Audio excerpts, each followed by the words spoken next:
gün ölüm bizim de kapımızı çalacak. Müddessir suresinden bir ayet okuyacağım. Ma selekakum fi sakar.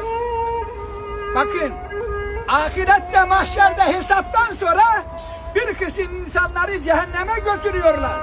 Zebaniler bunları karşılıyor. Bakıyor ki bunlar mümin, bunlar Müslüman. Allah Allah. Yahu sizin ne işiniz var burada? Ma selekakum fi sakar. Sakar cehennemin bir adı. Seni bu cehenneme getiren nedir? Alu lem nekü minel musallin. Biz Müslümandık ama namaz kılmazdık. Ve lem nekü nut'imul miskin.